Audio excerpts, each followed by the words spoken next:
네, 오늘 아침 뉴스의 맥을 짚어드리는 시간 뉴스연구소 CBS의 조태임 기자 그리고 김준일 시사평론가와 함께합니다. 안녕하세요. 예, 안녕하세요. 네, 조태임 기자 오늘 첫 뉴스부터 볼까요? 네, 민주당 새 원내대표. 네, 김병기 전 원내대표가 물러나면서 공석인데 민주당 원내대표 경선이 어제 있었습니다. 한병두 의원이 선출됐죠? 네, 한병도 의원 전북 익산을 지역구 삼선 의원인데요. 한 원내대표 이제 결선 투표에서 백혜련 의원을 누르고 이제 최종 당선이 됐습니다. 제가 지난주에 계속 민주당 의원들 만나서 얘기 들어봤을 때 누가 될 것 같냐 이런 질문했는데 처음에는 다들 이제 뚜렷하게 치고 나온 후보가 없었다 이런 반응이었거든요. 근데 지난주 초 중반부터는 한병도 의원으로 이제 답이 좀 모이더라고요. 그래서 그 결과를 보면은 큰 이변 없었다 이렇게 봐야 될 것 같고요. 한병도 원내대표 하면은 이제 친문 인사라는 인상이 강한데 그 이유가 문재인 정부 시절 청와대 정무수석을 지냈기 때문입니다. 그런데 또 이재명 대표 당대표 시절에는 전략기획위원장을 맡았고 이번 대선 과정에서도 이제 캠프 상황실장을 맡으면서 친문이면서도 또 지금 현 정부와 소통이 가능한 인사다. 이런 점이 좀 강점으로 작용했다 이런 분석이고요. 또 정무수석을 지낸 이력 때문에 당청 간 소통을 잘할 것이라는 기대감이 있고 또 예결위원장 직전에 지냈기 때문에 의원들과의 관계가 좀 잘 설정돼 있다. 이런 평가도 있더라고요. 예결위원장이면 각 의원들의 네. 예산 그렇죠. 이런 그런 거 부분에 이제 좀 가려운 밀접하게. 것을 좀 긁어줄 수 있는. 네, 맞습니다. 예. 그리고 이제 또 결정적인 거 이번에 선거가 이제 명심이 누구한테 있느냐 이게 좀 뚜렷하지 않다는 평가가 많았었거든요. 근데 이제 원내대표 출마 선언 기자회견 당시에 그 이재명 대통령의 복심으로 꼽히는 천준우 의원이 이제 같이 나오면서 좀 여러 해석을 낳기도 했었어요. 또 호남권 삼선 의원이라는 점 때문에 당원표에서도 좀 표를 많이 얻었다 이런 분석을 하고 있습니다. 예, 한병도 원내대표는 굳이 한다면 친명계로 분류되지만 전체적으로는 다 이번에 후보들도 그렇고 네. 개파색은 엷었다 이런 평가가 나왔던 것 같습니다. 어제 원내대표 선거도 선거지만 최고위원 보궐선거도 있었잖아요. 네. 결과는 어떻습니까? 이번에 확인된 거는 이제 정청래 대표 체제가 이제 좀 안정적으로 운영될 수 있겠다 이걸 좀 확인했다 볼 수 있어요. 그러니까 최고위원 보궐선거에서 정 대표와 좀 가까운 인사로 분류되는 인사들이 이제 지도부에 합류를 하게 됐습니다. 그러니까 3명이 뽑히는 최고위원 보궐선거에서 1위는 이제 정 대표에게 주고 견제구를 날려왔던 강득구 의원이 됐지만 2, 3위가 친청계로 분류되는 이성윤, 문정복 의원이 됐어요. 그래서 또 이번에 좀 그 얻은 득표율들을 보면은 이성윤 후보 같은 경우 중앙위원 투표에선 최하위였는데 권리당원 투표에서 1위를 차지하면서 최종 2위를 기록했고요. 그리고 이성윤 후보와 문정호 후보의 그 권리당원 비중 합치면은 전체 54%인데 이건태 강득구 후보가 얻은 득표율 45.99%보다 이제 8%포인트 더 앞섭니다. 그러니까 이런 상황을 볼 때 좀 정 대표의 우호적인 인사들 합류로 당분간 정청래 대표 체제가 좀 안정적으로 유지될 수 있겠다 이런 게 예상이 되고요. 그리고 이제 한병도 의원이 원내대표로 선출이 되면서 이제 당 지도부와 원내 지도부 사이가 좀 갈등이나 충돌보다는 조율과 협업이 강조될 것이다 이런 예상이 나오고 있습니다. 정리를 잠깐 해보면 이번에 분류한다면 친청 2명, 친명 2명이 최고위원 후보로 나섰는데 네, 1위는 친명이 했지만 네 맞습니다. 나머지 2명은 친청이 됐고 네, 권리당원 쪽은 아무래도 친청 쪽에 힘을 좀 더 실어줬다. 네 맞습니다. 이렇게 보는 거죠? 정확합니다. 네. 알겠습니다. 자, 원내대표 얘기 다시 돌아가 보면 임기는 이제 4개월. 이전 김병기 원내대표의 남은 임기인데 네. 과제가 많아요. 네, 그러니까 4개월이라고 해도 제가 한 다섯 의원한테 이번에 이 원내대표 무게감을 물어보니까 임기 4개월이라 그래도 이 존재감을 내보이기에는 결코 만만치 않다 이런 얘기를 하더라고요. 당장 뭐 시급한 과제는 당연히 이제 공천 헌금 의혹 수수 요 관련해서 마무리를 지어야 되는 건데 한 원내대표가 어제 이런 문제가 발생한 것 자체가 민주당답지 않다 이런 얘기를 했고요. 그리고 전수조사에 관련해서 좀 계속 긍정적인 입장을 내보였었는데 어제도 경각심 주는 차원에서 필요하다는 입장 재확인했고요.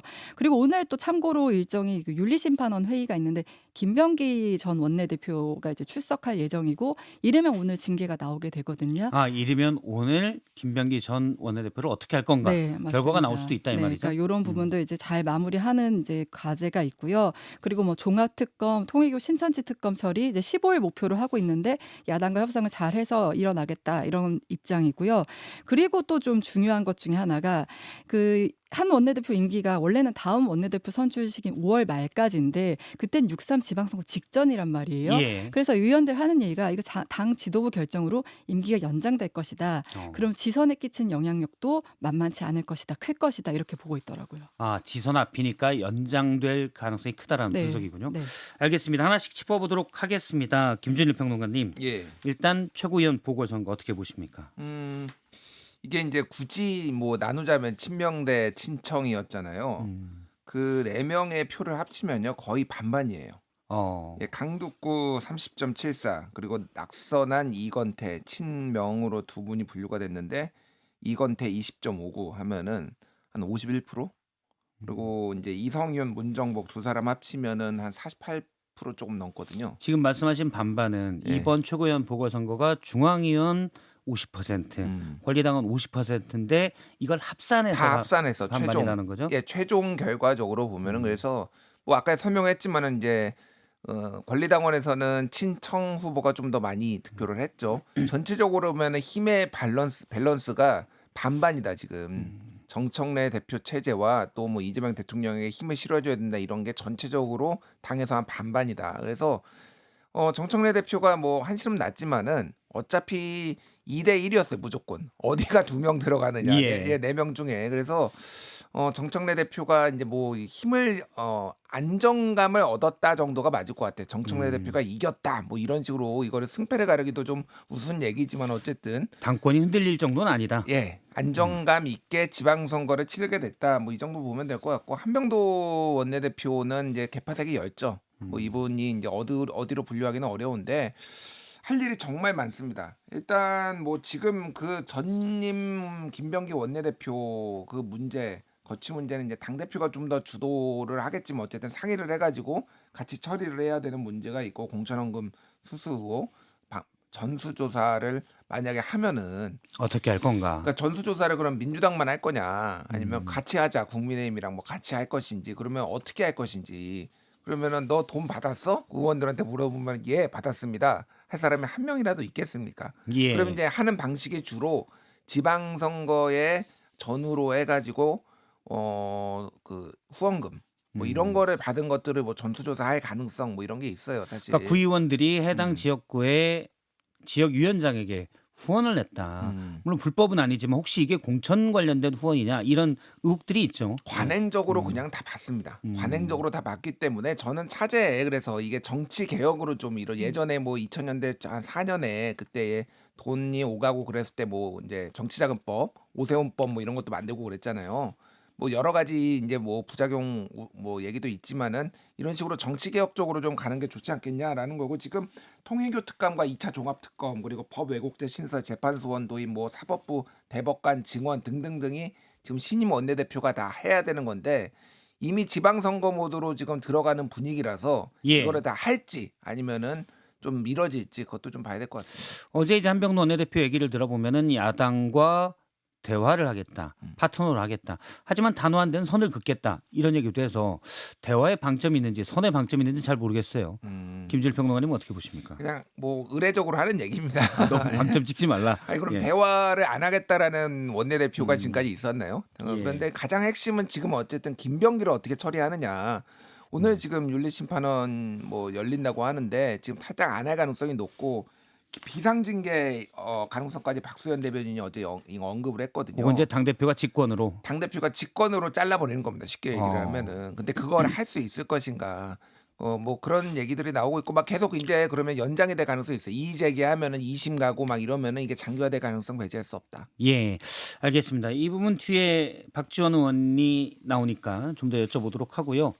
요 얘기도 지난 주 후반에 금요일 네. 날이죠. 네. 아, 이게 말이 돼? 했던 분이 꽤 있습니다. 윤석열 전 대통령에 대한 재판 얘기도 짚어볼까요? 아, 네, 네. 잠깐만요. 그 저희가 원래는 예. 공천원금 김경 의원 관련해서 먼저 그 얘기를 먼저 들어. 제가 얘기를 바뀐 거를 했었는데, 깜빡했습니다. 네, 네. 죄송합니다. 그 공천원금 관련돼서 1억 원을 줬던 김경시 의원이 어제 입국을 했습니다. 네. 지금 어제 그 저녁 한 7시 20분쯤에 인천국제공항으로 입국을 했어요. 그래서 어제 예. 취재진들 이제 다 이제 거기서 대기를 하고 있었는데 여러 질문에 그냥 성실히 조사에 임하겠다 요런 말만 남긴 채 이제 곧바로 경찰 조사로 이어졌는데 그 김 의원 같은 경우 이제 경찰 수사 시작되는 타이밍에 미국에 있는 자녀를 만나겠다는 이유로 출국을 했었잖아요.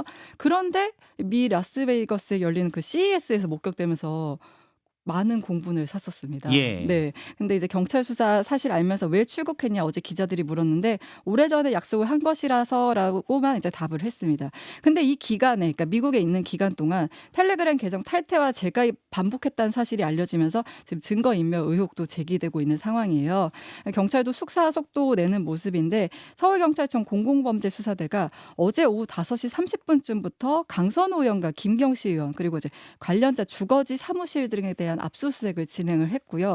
휴대전화, PC 등의 이제 자료 확보에 나섰습니다. 그래서 이제 김경시 의원은 어제 귀국 직후에 그 압수수색이 진행되고 있는 자택에 참관을 했고요. 어젯밤 11시쯤에 피의자 신분으로 경찰에 출석해서 조사를 받았습니다. 근데 시간이 워낙 늦었잖아요. 그래서 조사는 3시간 반 가량 정도 이뤄지고 오늘 새벽 2시 한 45분쯤 귀가를 했습니다. 어제 조사 워낙 부족했기 때문에 경찰은 빠르게 재소환하겠다 이런 방침입니다. 일단 김경시 의원이 자진 귀국 그것도 원래 오늘 하겠다고 했는데 네. 하루 일찍 했어요. 네, 그리고 맞습니다. 또 미리 자술서를 냈는데 강선우 의원에게 1억 원을 준 건 맞다. 네. 다만 돌려받았다. 음. 이렇게 얘기를 했죠. 네. 이거를 뭐 어떻게 봐야 될까요? 입을 맞췄다고 봐야 될지 아니면은 이제 다 털어놓자 이런 분위기인지 네. 어떻게 보시는지요? 그러니까 그쪽 입을 맞췄다 쪽에 좀 방점을 두고 있어요. 그러니까 미국 체류 기간 동안 이제 진술이 바뀐 점, 그러니까 강 의원과 그 기간 동안 말 맞추기 한 거 아니냐. 앞서 텔레그램 뭐 탈퇴 재가입 이런 그런 과정도 있었잖아요. 텔레그램을 때문에- 탈퇴하고 재가입했다는 건 폰을 바꿨다. 네. 그거는 기존 폰을 없앴다. 그런 이런 것들, 우려가 있는 네, 거죠. 그런 것도 네. 이제 추측이 가능하고요. 근데 여기서 좀 주목할 거는 강선우 의원의 전 사무국장은 돈을 받은 적도 보관한 적도 없다 이렇게 부인을 하고 있습니다. 지금 진술이 엇갈리는 상황인 예. 거죠. 이 부분 이제 경찰 조사에서 밝혀야 될 것 같고요. 그리고 이제 귀국도 원래 오늘 오전에 하기로 되어 있었는데 하루 앞당긴 것을 두고서는 귀국을 더 미룰수록 증거인멸 이것만 좀 강화시켜 주는 거 아니냐. 그리고 경찰 조사에 좀 성실히 임하겠다 이런 메시지를 내는 것 이런 것으로 좀 보이고 있습니다. 근데 사실 경찰 지금 늑장 수사 지적을 계속 받고 있는 상황이잖아요. 어제 그 압수수색 강제 수사도 고발 13일 만에 이루어진 거거든요. 예. 그래서 경찰이 이 불신을 어떻게 좀 해소할 수 있을지 이 부분도 좀 지켜봐야 될 것 같습니다. 사실 1억 공천환경 관련 보도가 나온 게 지난해 12월 29일입니다. 그런데 이제서야 압수수색이 됐다? 잘 납득을 못 하시는 분 많을 거예요. 네. 김경시 의원도 출국 금지 없이 지난해 말에 그렇죠. 미국으로 갔었고요. 네. 알겠습니다. 이 부분 좀 짚어보죠. 김준일 평론가님. 예. 예. 그러니까 왜 갑자기 CES 그러니까 원래 그 자녀를 만나러 간다고 처음에 김경시 의원이 출국을 했는데 자녀는 못 보고 CES에 참석을 했다라는 거예요. 로봇을 아닙니다. 예. 예, 로봇을 봤죠. 그래서 그러니까 제 말하는 거는 이게 이제 출국은 해야 되겠는데 그때 이제 CES가 연초에 있으니까 예. 가장 이게 화제고 많은 사람들이 가니까 본인도 거기 가겠다라고 좀 긴박하게 좀 바꾼 게 아닌가. 일단은 출국을 해놓고 명분을 만든 거 아닌가 뭐 그렇게 보여요. 그래서 경찰하고 연락을 했을 가능성이 상당히 높다. 여러 가지 이제 입국 날짜 조율도 해야 되고 그래서 이게 체류 장기화되는 거 아니냐 뭐 이런 우려도 있었잖아요. 그래서 아예 도피하는 거 아니냐. 그런데 아예 입장을 바꾸면서 귀국 날짜까지 원래 오늘 아침에 들어오는 건데 어제 저녁에 들어왔고 예. 이런 것까지 경찰하고 다 조율을 했는데 이제 진술을 이렇게 바꾼 것에 대해서 더 좀 대질 신문이 필요한 상황이에요. 뭐 확실하진 않은데 그 돈을 받았다는 남모 사무국장 같은 경우에는 지금 차량에 쇼핑백을 실어준 적은 있지만 내용물은 알지 못했다라는 취지의 진술을 한 것으로 알려졌다 이렇게 언론 보도가 나왔거든요. 이미 경찰 조사를 받았었죠. 예. 그러니까 강선우 의원이 우리 지역 사무국장이 녹취해서 1억을 받았어요라고 했을 때 그 지역 사무국장 얘기입니다. 맞습니다. 예. 그러니까 이게 돈을 받았는지는 몰랐고 뭐 쇼핑백에 차량을 실어줬는데 그게 예. 이제 자기 차량인지 누구 차량인지 저도 잘 정확하진 몰라요. 그러니까 이건 대질 신문이 좀 더 필요한 상황이고 지금 디지털 증거들 예를 들면은 미국에 있을 때 텔레그램 김경시 의원님 뭐 가입했습니다. 뭐 이거 계속 떴다는 거예요. 그러니까 친구들 사이에 그게 뜨죠. 텔레그램 예. 친구로 돼 있으면. 나 다시 이제 저도 그 전화번호가 있는데 예. 그래서 뭐 이거는 두 번 가입했다는 얘기가 있더라고요. 두 번을 했다라는 거예요. 그러니까 복수의 횟수로 그거는 지웠다 또 설치했다 지웠다 설치했다를 반복했다라는 그게 이제 거고. 기존 텔레그램이 마음에 안 들어서 새로 설치할 수도 있지만 핸드폰을 썼다가 다시 해지하고 다른 핸드폰 이랬을 가능성도 있다라는 거잖아요. 그렇죠. 예. 휴대전화 자체를 이제 바꿨을 가능성이 예. 있어요. 그 미국에서 다른 폰으로 바꿨을 가능성이 있어서 지금 얼마나 이제 디지털 증거를 확보할지가 중요할 것 같고, 지금 뭐 눈에 띄는 거 하나가 그 검찰이 김병기 의원의 그 부인의 그 뭐죠? 법인카드 예. 사용 의혹과 관련해서 동작구 부의장 법인카드. 예예 2024년 11월에 내사에 착수를 했는데, 재작년이죠 벌써. 이 11월에 내사에 착수를 했는데 그 앞서서 8월 달에는 경찰이 무혐의하고 11월 달에 이제 내사에 착수를 한 건데, 그때 김병기 의원이 지시해 가지고 본인 것만 아니라 보좌관들의 핸드폰과 PC를 다 교체했다라는 거예요. 그런 의혹이 있어서 이거는 증거인멸 교사가 성립될 가능성도 있다. 그래서 있다. 이 부분을 더 수사를 해봐야 된다. 물론 김병기 의원은 그런 일 없다라고 부인하고 있습니다. 지금 김병기 의원과 강선 의원 관련돼서 경찰 수사가 너무 미진하다. 과연 적극적으로 하느냐. 여당 중심 의원이고 그러다 보니 더딘 것 아니냐. 이런 지적들이 많이 나오고 있다는 걸 경찰이 좀 잘 알아둘 필요가 있을 것 같습니다. 세 번째 이슈 볼까요? 네, 무인기 남북관계 어떤 변수? 예, 주말 사이에 북한이 네.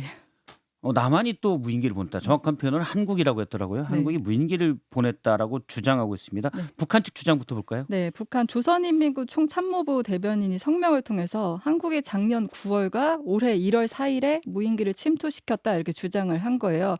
그러면서 자신들이 뭐 전자전 수단으로 강제 추락시켰다. 그러면서 대가를 각오해야 된다 이렇게 이제 위협을 했는데, 그러면서 이제 무인기 잔해 사진, 뭐 촬영 장치, 비행 기록, 촬영 이미지라는 것들 이제 자료를 공개를 했어요. 근데 우리 정부는 즉각 바로 입장을 냈습니다. 그러니까 우리 정부와 군의 입장은 우리 군의 것이 아니다. 이제 군사작전 가능성 부인하고 있고요. 안규백 국방부 장관도 전혀 사실이 아니다. 그러니까 북한이 공개한 기체가 우리 군 보유 기종이 아니다. 그리고 그 해당 일자에 군이 무인기를 운영한 사실도 없다. 그렇게 이제 부인을 하고 있는 상황입니다. 예, 김여정 부부장이 직접 담화를 냈습니다. 네. 그 내용은 좀 볼까요? 네, 김여정 부부장 어제 이제 담화를 내면서 기존 주장을 이어갔는데 핵심은 이제 두 가지로 볼 수 있어요. 그러니까 행위자가 군이냐 민간이냐 이게 본질이 아니다. 그러니까 한국발 무인기가 영공을 침범한 것 자체가 명백하다. 그러니까 실체에 대한 구체적 설명이 반드시 있어야 한다. 이렇게 이제 압박 수위를 높였는데, 그런데 이제 그 북한 반응을 보면은 뭐 지금 이 반응만 봤을 때는 긴장을 높이는 것을 보이지만, 하지만 일각에서는 김여정 부부장이 어제 어떤 말을 했냐면 국방부의 입장 표현은 그나마 현명한 선택이다 이런 언급을 했어요. 어느 정도 예. 좀 감정이 누그러졌다 이렇게 볼 수 있는데, 이건 어느 정도 최소한 한국의 입장을 좀 받아들였다 이런 신호로 보여지는 겁니다. 그래서 우리 정부 역시 이걸 이제 강하게 맞받아치기보다는 이제 군사적 긴장고를 좀 최소화하면서 대화 명분을 좀 계속 이어가려는 이런 스탠스를 유지하는 것으로 보입니다. 알겠습니다. 이 부분도 좀 우리 김준일 평론가님의 얘기를 좀 들어보면 일단 뭐 국방부가 현명한 선택을 했다. 이건 우리가 정확한 사실관계를 조사하겠다라고 했고, 또 군이 보냈든 민간이 보냈든 중요하지 않다라고 하는 건 우리 국방부의 설명, 그러니까 군은 안 보냈다. 이것도 어느 정도 가능성을 인정하는 얘기죠. 그렇죠. 어떻게 해석을 해야 될까요? 그러니까 우리나라 정부가, 남한 정부가 계속 이제 북한의 대화 제의도 통일부를 중심으로 이렇게 얘기를 했는데, 뭐 국방부도 이제 군사적 문제, 뭐 긴장 완화나 이런 거 이제 여러 가지 대화 제의가 있었는데 전혀 반응을 안 했거든요. 예. 그런데 이 부분에 있어서 갑자기 이제 성명이 나오고 약간의 유화적인 표현들이 현명한 선택 뭐 이런 거 나온 거예요. 보통 이제 북한에서 우리가 나오면 삶은 소대가리 이런 거를 보통 많이 듣잖아요. 그렇죠. 예. 그러니까 이게 어떻게 보면은 아이러니하게도 남북 대화의 물꼬를 틀 수도 있겠다. 예. 이런 이제 그 기대도 좀 나와요. 그러니까 북한도 본인들이 이득이 될 수 있는 거라면은 남한하고의 다른 거 대화는 지금 필요가 없지만은 이거는 할 수도 있겠다. 유화적 제스처 이런 것들을 그래서 좀 기대해 볼 수가 있고, 그러니까 눈에 띄는 게 뭐 언론들은 이 부분에 있어서 굉장히 우려도 좀 많이 하는 것 같아요. 그러니까 뭐냐면은 너무 저자세로 지금 한국이 나가는 거 아니냐, 우리나라가. 예를 들면 사설을 굉장히 보수 언론들이 많이 썼는데, 중앙일보는 북에 끌려가지 말고 냉정한 대응을, 조선일보는 북한 무인기 대통령실 앞 침투 때도 중대범죄라고 했냐, 이재명 대통령이 중대범죄라고 얘기한 거 뭐 국민일보는 대북 저자세로 비춰져서는 안 된다. 그래서 약간 우려도 지금 뭐 국내에서는 많이 나오고 있는 이런 상황입니다. 일단 우리 정부가 우리 군이 보낸 게 아니라고 하니까 정확히 누가 보냈는지 북한 주장은 뭐 강화도에서도 나왔다 이렇게 얘기했기 때문에 여기에 대한 사실 조사는 분명 필요할 것 같습니다. 이 부분도 좀 더 짚어보도록 하고요. 마지막 이슈 윤석열 전 대통령의 침대 재판 이거 네. 좀 보죠. 네, 그 지난 금요일에 이제 결심 공판이 있었는데 그때 이제 다 관심이 구형이 어떻게 내려질 것이냐 이거였는데 결국 이제 구형을 못 하고 이제 내일로 13일로 미뤄졌어요. 거기에 대해서는 이제 김용현 전 국방부 장관 측 변호인단이 그러니까 서류 증거 조사라고 해서 이제 서증 조사를 하는데 그날 이제 재판 시간 12시간 30분 중에 김 전 장관 측의 그 서증 조사에만 8시간 가량이 소요가 됐습니다. 그러니까 8명의 최후 진술이 이제 진행돼야 되고 하는데 그중에 김 전 장관 혼자 이제 8시간 이상을 쓴 거예요. 그래서 윤 전 대통령 측 증거 조사는 이날 시작도 못했고 재판은 이제 밤 12시 넘겨서 종료가 됐고요. 그래서 이제 재판부는 추가 기일을 잡아서 내일 이제 결심을 다시 열기로 했습니다. 그러면서 이제 다음 기일은 무조건 끝낸다. 다른 옵션은 없다. 이렇게 못을 받기도 했습니다. 13일이죠. 네. 사실 처음 보는 초식이었습니다. 법정 필리버스터. 예. 말 좀 빨리 하세요. 그러니까 혀가 짧아서 빨리 하면 말이 꼬인다. 라는 얘기도 변호인들의 얘기로 나왔고요. 뭐 장난하냐 뭐 이 생각이 드는데 직위원 재판부가 좀 더 단호하게 했어야 되는 거 아니냐 뭐 이런 지적도 있는데 또 직위원 재판부도 약간 당황한 것 같아요. 그러니까 그래서 최대한 뭐 권한을 권리를 좀 보장해 주는 차원에서 뭐 이렇게 하는데 오늘은 그러니까 내일이죠. 내일은 더 이상 연기는 없다라고 좀 확언을 해놓은 상황이니까 내일 봐야 될 것 같고, 그러니까 이번 주에 굉장히 이거저거가 많습니다. 일단 오늘은 이상민 전 행안부 장관에 대한 결심 공판이 있어요. 예. 오늘 있고 그리고 일반 이적 혐의 재판, 그러니까 이제 평양 무인기 침투 의혹 관련해서 이거 첫 재판이 이제 오늘 또 시작됩니다. 그래서 내일은 또 윤석열 대통령 있고 오는 16일에는 이제 그 직권남용 권리방해, 그 체포방해 그리고 이제 특수공무집행방해 이거 이제 1심 윤석열 대통령에 대한 1심 선고가 나옵니다. 선고가. 그래서 이번 주에도 좀 많이 봐야 될 것 같아요. 알겠습니다. 1월은 윤석열 전 대통령의 달이다. 이런 얘기도 나오는데 하나씩 재판 과정을 봐야 될 것 같습니다. 네, 조태임 기자, 김준일 평론가님 두 분 말씀 고맙습니다. 예, 감사합니다. 감사합니다.